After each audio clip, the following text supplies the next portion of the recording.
السلام عليكم ورحمة الله وبركاته. الحمد لله وحده، والصلاة والسلام على سيدنا وحبيبنا وشفيعنا وقرة أعيننا ومولانا محمد بن عبد الله وعلى آله وأصحابه ومن تبع هداه، ولا حول ولا قوة إلا بالله. Amma ba'd. Para bapak yang saya muliakan, kita di dalam hidup ini secara ringkas hanya menginginkan atau hanya memohon 6 permohonan kehadirat Allah Subhanahu wa ta'ala. Yang satu, kita ingin dikabulkan permintaannya oleh Allah. Yang nomor 2, mohon rezeki. Yang nomor 3, mohon kaya atau cukup. Yang nomor 4, mohon maghfirah, pengampunan dari Allah. Yang nomor 5, mohon taubah kepada Allah. Yang nomor 6 adalah mohon aman dari murka dan siksa Allah. Permohonan-permohonan semua ini tidak pasti dikabulkan oleh Allah. Dalam Al-Quranul Karim, kalau kita minta kaya cukup kepada Allah, dijawab oleh Allah, فَسَوْفَ يُغْنِيكُمُ اللَّهُ مِنْ فَضْلِهِ إِنْ شَاءَ. Akan aku beri, kata Allah, suatu kecukupan kekayaan kalau aku mau memberinya. Dalam permohonan yang lain, kita juga minta kepada Allah, dijawab oleh Allah, فَيَكْشِفُ مَا تَدْعُونَ إِلَيْهِ إِنْ شَاءَ. Kalau aku mau memberi, kata Allah. Tentang rezeki, dijawab oleh Allah, يَرْزُقُ مَنْ يَشَاءُ بِغَيْرِ حِسَابٍ. Saya akan diberi oleh Allah suatu rezeki, tapi man sya'a, yang dikehendaki oleh Allah. Kita tidak bisa memastikannya. Pengampunan juga begitu. Wa yaghfiru ma duna dzalika liman yasha. Masih menunggu kehendak Allah. Dan dalam bertobat pun wa yatubu ala man yasha. Akan aku terima tobat-tobat mereka-mereka yang aku kehendaki, kata Allah. Hanya satu yang pasti dikabulkan dan diterima oleh Allah adalah bersyukur kepada Allah. La in syakartum la azidannakum. Kita harus membahas tentang syukur. Dalam Al-Quran lain, Allah Ta'ala berfirman, Ma yaf'alullah bi'adzabikum in syakartum wa amantum. Allah Ta'ala tidak akan menyiksa kita kalau kita beriman dan bersyukur kepada Allah. Kembali semua ke syukur. Dalam suatu ayat yang lain, begitu susah dan sedihnya iblis karena telah dilaknat oleh Allah. Dia mohon kepada Allah, Anzirni ila yaumi yub'atsun. Ya Allah, tolong ya Allah, jangan engkau segerakan saya ya Allah untuk engkau ambil ke sisimu ya Allah. Dijawab oleh Allah, Qala innaka minal munzirin. Engkau termasuk orang yang akhir dalam menghadap kepada saya. Begitu ada jaminan dari sisi Allah, langsung iblis itu menunjukkan kesombongannya. Fabima awaitani la'aq'udanna lahum siratukal mustaqim. Karena engkau telah menyesatkan saya ya Allah, dan engkau telah melaknat saya ya Allah, aku akan menunggu, aku akan selalu menghalang-halangi semua anak Adam untuk tidak menuju jalanmu yang lurus. Apa praktek daripada iblis? Summa la'atiyannahum min bayni aydihim wa min khalfihim wa an syama'ilihim wa an aymanihim wa an syama'ilihim. Aku datangi mereka ya Allah dari kanan kiri, dari depan dan dari belakang. Engkau berhasil iblis? Berhasil ya Allah. Kenapa engkau bisa berhasil? Wala tajidu aktsaruhum syakirin. Karena mereka itu kebanyakan tidak bersyukur kepadamu ya Allah. Ini masalah syukur. Jadi di sini yang terganggu oleh, yang sempat tergoda oleh iblis, bukan mereka-mereka yang tidak bersabar, bukan mereka-mereka yang tidak takut kepada Allah, bukan mereka-mereka yang tidak penuh harap kepada Allah, tapi karena mereka tidak bersyukur kepada Allah. Cuma di dalam orang thariqah ada satu dagigah, ada satu yang lembut dalam ini ayat. Kenapa iblis tidak menyatakan saya mendatangi anak Adam dari atas dan bawah, dari depan, dari belakang, dari kanan kiri? Kenapa tidak mengatakan dari atas dan dari bawah? Tidak mungkin iblis akan mengganggu kita dari atas dan bawah. Karena atas adalah tauhid, bawah adalah Islam. Kita tidak akan tergoda oleh iblis dengan langsung yang memojokkan dengan keislaman dan keimanan. Tidak. Tapi akan digerogoti sedikit demi sedikit. Jangan sembahyang itu tidak wajib. Tidak mungkin iblis akan ngomong gitu. Nanti dululah, maleslah. Sedikit demi sedikit. Akhirnya meringankan. Akhirnya tidak sadar. Seakan-akan tidak sembahyang, tidak memenuhi kewajiban itu tidak apa-apa. Tipis sekali. Antara malas dan pengingkaran. Jadi ini dikembalikan lagi semuanya karena tidak bisa bersyukur. Para bapak yang saya muliakan, untuk membicarakan ilmu yang mana ilmu itu membuahkan suatu keyakinan. Dengan keyakinan akan mendapat suatu kedekatan diri ke hadirat Allah Subhanahu wa Ta'ala. Karena apa? Kalau kita lihat sekarang ini, jangan lagi ilmu itu merupakan suatu bimbingan, merupakan suatu tuntunan untuk meraih taufik hidayah dari Allah. Ilmu saja bisa dikatakan ilmu sekarang ini susah. Yang banyak hanya merupakan apa? Pengetahuan atau sekadar tahu. Dalam arti kata ilmu itu sendiri tidak melekat. Apa begitu kira-kira? Hanya tahu. Ini ilmu, ini dalilnya ini, tahu. Hukumnya ini tahu. Tapi tidak akan membawa kita kepada Allah. Hanya sekadar tahu. Ini kenapa? Kita kembalikan lagi. Dalam suatu ayat Al-Quranul Karim, Allah Ta'ala firman, Wallahu akhrajakum min butuni ummahatikum la ta'lamuna syai'a. Allah Ta'ala waktu mengeluarkan kita dari kandungan ibu kita, keadaan kita tidak tahu apa-apa. Lantas dijadikan oleh Allah jalan-jalan agar kita menjadi orang yang berilmu kepada Allah. Wa ja'ala lakumus sam'a wal absara wal afidah. Aku jadikan pendengar, aku jadikan penglihat, dan aku jadikan hati, kata Allah. Kalau kamu sudah menjadi orang yang pandai, menjadi seorang yang ilmuwan, cukup ilmu kamu untuk apa? Akhir daripada ayat, la'allakum tashkurun. Agar engkau bisa bersyukur kepada Allah. Bukan macam-macam tujuan ilmu. Inilah. Jadi kalau dilihat ini semua apa? Semuanya itu bermuara kepada bersyukur kepada Allah. Nah, ini kita tidak akan membicarakan syukur dulu, apa syukur dan bagaimana bisa bersyukur. Ya kan begitu kan? Ini.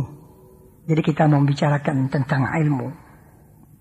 Karena tujuan semua itu dalam satu tempo Rasulullah Sallallahu Alaihi Wasallam pernah bersabda, "Walladzi nafsu Muhammadin biyadihi Yang mana demi Allah yang diri Muhammad di dalam kuasaannya.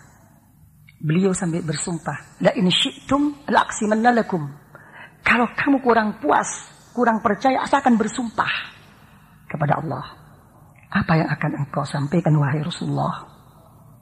Saya sampaikan, inna ahabba ibadillah ilallah alladzina yuhabbibuna ibadallah ilallah wa yuhabbibuna Allah ila ibadih. Sesungguhnya hamba-hamba Allah yang paling dicintai oleh Allah adalah hamba-hamba yang bisa mendorong. Bukan sekadar memberi. Yang bisa mendorong, merangsang untuk cinta kepada Allah dan dicintai oleh Allah. Ini dorongan. Paham maksudnya? Dorongan, bukan sekadar pengetahuan, bukan dorongan. Karena itu kita dalam hal ini sudah saling faham. Apa sih yang menonjol dalam diri Rasulullah? Apakah sempat kita mempertanyakan Rasulullah sebagai orang yang alim, sebagai orang yang jago ini? Tidak ada. Yang ada pada diri Rasulullah adalah suatu panutan, sari tauladan. Daya tarik jazbatul ilahiyah. Untuk menemukan satu daya tarik. Menarik kepada orang lain. Tidak menunggu orang itu ilmunya banyak. Tidak menunggu orang itu nampak kepandaiannya. Ada suatu daya tarik nur sendiri daripada Allah. Ini Rasulullah. Karena itu dalam ayat Al-Quran Allah Ta'ala berfirman, laqad kana lakum fi Rasulillahi uswatun hasanah. Pada diri Rasulullah ada satu uswah, ada satu daya tarik, ada satu sari tauladan panutan bagi kita semua. Tapi kita pertanyakan, siapa yang akan tertarik dengan Rasulullah? Dia siapa yang tergugah dengan Rasulullah? Dijawab hanya 3 orang. Liman kana yarjullah, orang-orang yang betul-betul memang berkehendak karena Allah. Yang nomor 2, wal yaumal akhir, orang-orang yang mengingat dirinya akan kembali kepada Allah kelak. Yang nomor 3, wa dzakarallaha katsira, yang berzikir kepada Allah. Ini dicamkan. Kalau kita mau menyadari bahwa tujuan ilmu itu adalah untuk ke sana, bukan? Ada satu jazbah ilahiyah. Karena itu dalam satu hadis Rasulullah SAW, waktu Rasulullah dipertanyakan, siapakah mereka-mereka wahai Rasulullah? Orang-orang yang betul-betul dekat kepada Allah. Dijawab oleh Rasulullah, humul ladzina idza ru'u dzukirallah. Mereka-mereka itu yang hanya dilihat saja sudah mengingatkan atas keagungan Allah dan mengingatkan atas banyaknya dosa dirinya kepada Allah. Ini yang dimaksudkan uswatun hasanah. Ya. Jadi jangan membicarakan kepandaian dalam hal ini. Bagaimana bisa memenuhi daya tarik, dan tentu semua itu malu ke akhlakul karimah.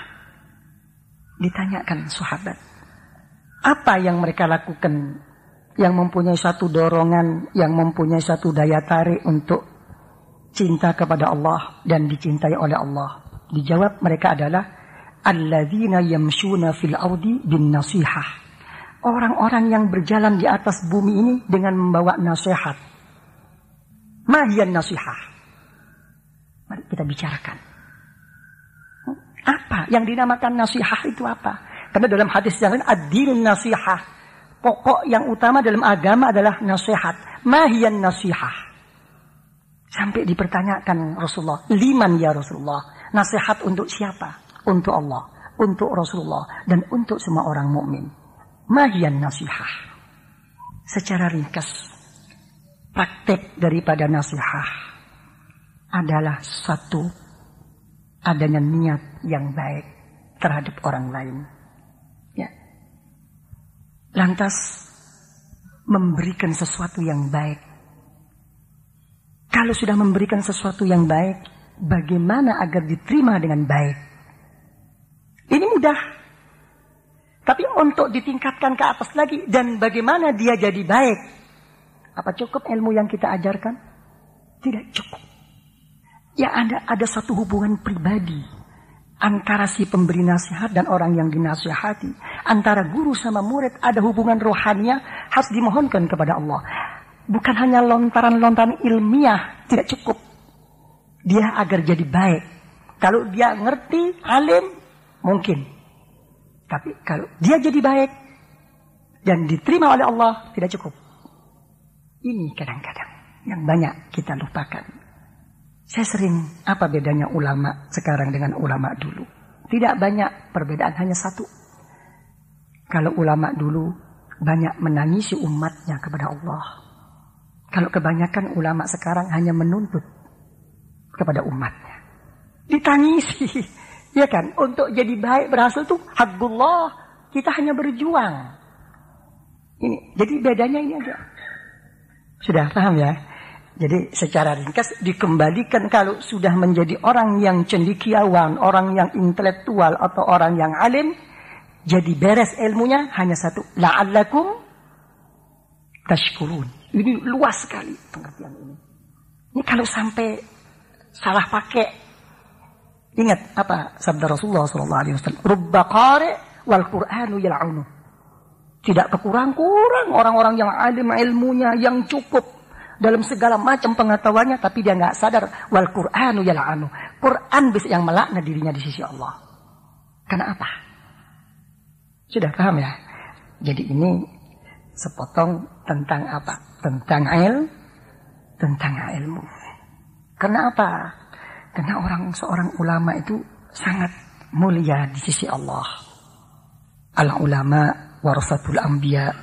Coba bayangkan, ulama itu sebagai pewaris Nabi. Dalam hadis yang lain, ulama ummati ka anbiya ibani Israel. Kedudukan ulama-ulama daripada umatku, kata Rasulullah, sama dengan nabi-nabi Bani Israel dulu. Coba. Sampai dalam satu hadis Rasulullah sallallahu alaihi wasallam, yashfa'u yaumal qiyamah salasah, al-anbiya wal ulama wasyuhada. Besok di akhir kiamat, di hari kiamat, hanya 3 orang yang bisa memberi syafaat kepada hamba-hamba Allah. Seorang nabi, seorang ulama, dan seorang mati syahid. Coba. Cuma yang jadi pertanyaan ini, manhum? Siapakah ulama sebagai pewaris anbiya itu siapa? Tidak cukup hanya ilmu. Kalau pandai saya kira nggak susah kok. Mondok 2 tahun jangan keluar alim kok. Bapak-bapak yang saya muliakan, melihat dengan apa yang telah saya sampaikan, ma huwal maqsudul a'zam minal ilm? Apa tujuan utama yang agung daripada ilmu? Tujuan daripada ilmu yang utama adalah 2. Yang satu, hati itu ada 2. Ada hati yang belum dibuka oleh Allah, dan ada hati yang terdinding oleh Allah. Kalau hati itu timbul dari orang bodoh, itu menunjukkan belum dibuka oleh Allah. Misalkan kita menemukan seorang bodoh, diajak satu kebaikan, diajak satu kebenaran, tapi dia tidak mau menerima. Kenapa kamu tidak menerima? Nggak tahu. Pokoknya saya lagi malas, nggak mau pokoknya. Itu hati seorang bodoh. Tapi kalau hati yang terdinding adalah hati seorang yang pandai. Yang mendinding itu siapa? Satu, ilmunya sendiri. Yang nomor 2, turunannya. Yang nomor 3, kedudukannya. Sifat orang yang terdinding tidak mau menerima dan tidak mudah tunduk. Pikiran dan ilmunya yang berjalan. Ngomong apa kiai itu? Ngomong apa ustadz itu? Ngomong apa penceramah itu? Kalau dia punya ilmu, kalau saya lihat dalam kitab ini, kalau saya lihat dalam hadis ini, seharusnya itu begini, coba. Jadi apa yang dia terima itu bukan diterima untuk menjadi suatu ilmu, untuk diambil suatu hidayah kepada Allah, bukan. Menimbulkan satu pertentangan terus. Makanya kalau kita ngomong sama orang lebih pandai, sama orang pandai-pandai, nggak makin selesai, makin lama. Ya, paling kalau udah selesai kena capek aja, udahlah ya biar aja lah. Susah. Yang mendindingi karena turunannya siapa dia? Ya, kalau saya ini kan turunan siapa? Bin Tehel. Ya, nggak mau kalah. Saya adalah. Atau memang kedudukannya yang mau tidak menerima. Saya kan ini, semuanya serba diformalkan. Ini, lah orang-orang yang begini ini, ya selalu tidak mudah menerima dan selalu gejolak. Dan itu sifat ilmu. Tidak mudah untuk menerima orang ilmu tuh. Makanya ini bahaya, ilmunya orang itu harus tahu penyakit. Kalau nggak tahu penyakit jadi sakit. Ya, bukan ilmunya yang salah, ilmunya benar. Tapi kesiapan diri kita sebagai orang alim belum tentu siap. Banyak, apalagi kalau ilmunya itu bersamaan dengan suatu kedudukan. Ini hati-hati. Apa kata Rasulullah SAW? Ma dhalla qaumun ba'da hudan kanu 'alaih illa utul jadal. Siapapun tidak sesat sampai dia pun mendapatkan hidayah. Hidayah bukan berhenti, hidayah berangkat kepada Allah. Baru dia sesat kalau dia sudah diberi oleh Allah satu sifat yang tidak mudah menerima terhadap orang lain. Na'udzubillah. Kalau orang thariqah lain, lebih baik orang itu berbuat dosa walaupun dosa itu besar daripada orang itu mengaku benar. Karena kalau orang itu berbuat dosa bagaimanapun, dia merasa berbuat dosa, masih kita harapkan dia mohon ampun dan bertobat kepada Allah. Tapi kalau orang itu sudah merasa benar, kapan bertobat kepada Allah?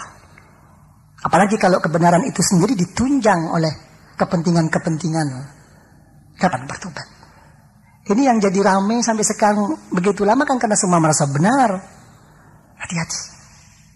Ya, silahkan kita alim. Silahkan kita banyak ibadah. Silahkan kita banyak zikir. Silahkan kita jadi apapun. Tapi jangan sekali-sekali merasa. Innal insana la yatgha ar-ra'ahu istaghna. Kalau sudah merasa timbul rasa, jangan lagi salah walaupun benar. Apa kata Syekh Abdul Qadir Jailani radhiyallahu an? Orang yang begitu itu belum dibuka hatinya oleh Allah. Bukan masalah salah benar kalau sudah begini. Masih mengaku siapanya ini. Sudah? Ya, paham ya? Jadi tujuan ilmu hanya dua, untuk menghilangkan bodohnya sendiri dan untuk menghilangkan keterdindingan hati. Ya. Nah, kalau kita sudah begini, kita akan menyesap. Apa? Menyesap itu apa? Menyesap ya. Halus. Bukan minum. Akan halus. Kita akan menyesap dan meresapi nur keyakinan dan ma'rifah kepada Allah di dalam hati kita. Ya, nur keyakinan. Karena kemarin saya juga sudah matur sama Pak Wawan. Kok banyak orang-orang ahli ilmuwan ini mengatakan Pak Wawan bahwa landasan ilmu itu berlandasan dalam keraguan. Kok lucu. Ya. Sealim bagaimanapun kalau makin ragu ya makin bodoh namanya. Ya kan? Sebetulnya itu ilmu itu landasannya agar makin meningkat apa? Dilandasi dengan ketidakpuasan. Bukan keraguan, bukan. Itu kan? Kalau sudah nur, yakin dan ma'rifah itu masuk di dalam hati kita, bagaimana keadaan kita? Keadaan kita di dalam menghambakan diri kepada Allah, di dalam berangkat kepada Allah, selalu apa? Selalu terdidik. Makin dibuat satu pelajaran, bukan makin merasa puas. Ya, terdidik, makin meningkat. Ya, makin terbimbing. Ya, bukan makin merasa cukup, merasa beres. Sudahlah, gitu. Kalau saya mau masukkan ke segi ibadah, terlalu jauh nanti ini. Ini. Kenapa? Kalau ini kita masukkan ke satu ibadah, kita menyelesaikan suatu ibadah kepada Allah, memang sudah melaksanakan kewajiban. Jangan menanyakan tentang kita ini besok mati membawa iman atau tidak. Ibadah kita itu diterima atau enggak oleh Allah enggak tahu kok.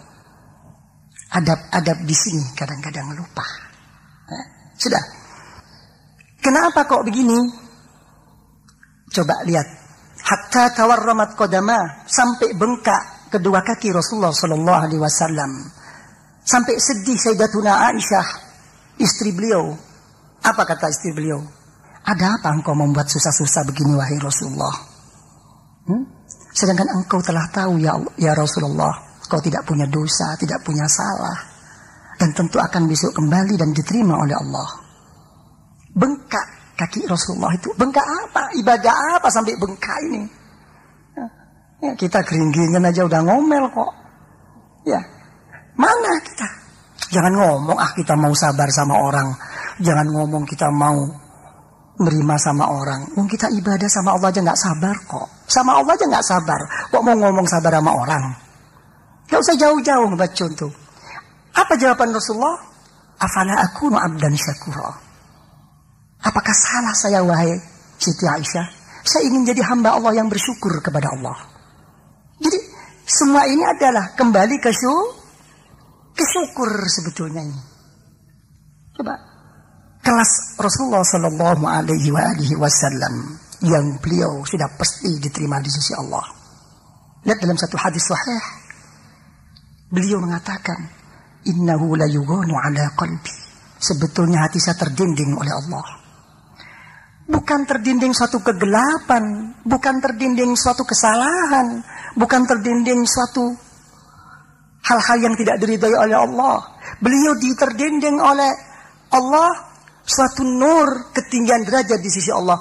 Begitu Rasulullah beribadah kepada Allah, seakan-akan mendengar suara dari sisi Allah. Ya Muhammad, apa yang kamu kerjakan Muhammad? Belum ada apa-apanya Muhammad. Masih ada lagi Muhammad, darjah yang lebih tinggi Muhammad di sisiku Muhammad. Nangis Rasulullah. Inni la astaghfirullah fil yawmi mi'ata marrah. Mohon ampun Rasulullah kepada Allah. Sehari tidak kurang daripada 100 kali. Ini Rasulullah. Sudah. Jadi dengan pengertian ini, ya, apa sekarang tujuan yang pokok daripada ilmu sesudah kita beriman kepada Allah adalah untuk mencari suatu keyakinan. Sampai Nabiullah Ibrahim dalam Al-Quranul Karim, apa kata Allah? Wa kadzalika nuri Ibrahim malakutas samawati wal ard. Aku beritahu semua rahasia di atas dan di bawah kepada Nabi Ibrahim, tapi tujuannya satu, waliyakuna minal mukinin, agar menjadi orang-orang yang yakin kepada Allah. Makanya apa kata Rasulullah sallallahu alaihi wasallam? Al-yakin al-imanu kulluh. Yakin itu adalah segala iman. Kalau orang beryakin kepada Allah, tentu beriman. Kalau orang beriman, belum tentu yakin kepada Allah. Apa mau kita dikatakan tidak beriman kepada Allah? Tidak mau. Tapi apakah kita akan begitu menerima kalau kita dikatakan sebagai orang yang yakin kepada Allah? Belum tentu. Karena iman itu sendiri menimbulkan satu gejolak. Karena itu yazid wa yanqus. Iman bertambah dan berkurang. Yakin. Jadi kalau orang yakin pasti beriman. Kalau orang beriman belum tentu ya yakin. Sekarang dipilih. Tidak begitu alim, tidak begitu pandai, mantap, yakin. Alim, pandai tapi tidak yakin. Pilih mana kira-kira? Milih ya?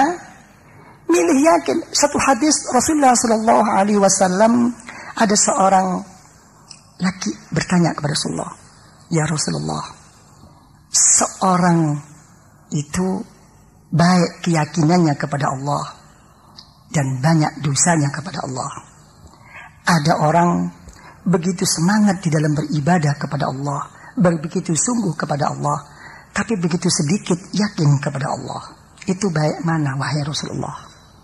Dijawab oleh Rasulullah, tidak ada ceritanya seorang anak Adam itu tidak berdosa.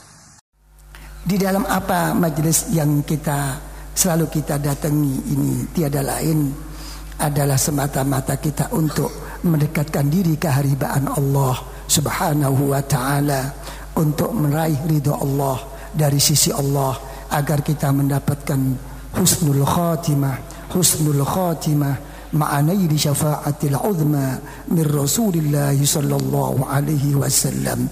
ربنا تقبل منا إنك أنت السميع العليم وتب علينا إنك أنت التواب الرحيم. يا الله يا الله يا الله يا حنان يا منان يا قديم الإحسان أمن علينا يا الله أمن علينا يا الله أمن علينا يا الله وعلى أهلينا وأولادنا وإخواننا وجيراننا وطلابنا وجماعاتنا ومن حولنا أجمعين يا الله ومن حولنا أجمعين يا الله ومن حولنا أجمعين يا الله أمن علينا وعليهم يا الله بالصدق والصفاء والوفاء في الأقوال والأفعال والأحوال واجعلهم يا الله من الصديقين والمصطفين الأخيار في الحال والمحال يا الله يا الله يا الله وثبت أقدامنا وأقدامهم يا الله عند جواز صراطك المستقيم وبلغهم يا الله إلى شرف جوار سيدنا محمد صلى الله عليه وسلم في دار النعيم وأمدنا النظر لوجهك الكريم. هذا كله يا الله هذا كله يا الله هذا كله يا الله بحقي وسري ونوري وشفاعة حبيبك الكريم الرؤوف الرحيم صلى الله عليه وسلم. ربنا آتنا في الدنيا حسنة في الدنيا حسنة يا الله في الدنيا حسنة وفي الآخرة حسنة وقنا عذاب النار ودخلنا الجنة مع الأبرار وأمدنا النظر لوجهك الكريم يا عزيز يا غفار يا رب العالمين. وصلى الله على سيدنا محمد وعلى آله وصحبه وسلم والحمد لله رب العالمين بحقي وسري ونوري سورة الفاتحة.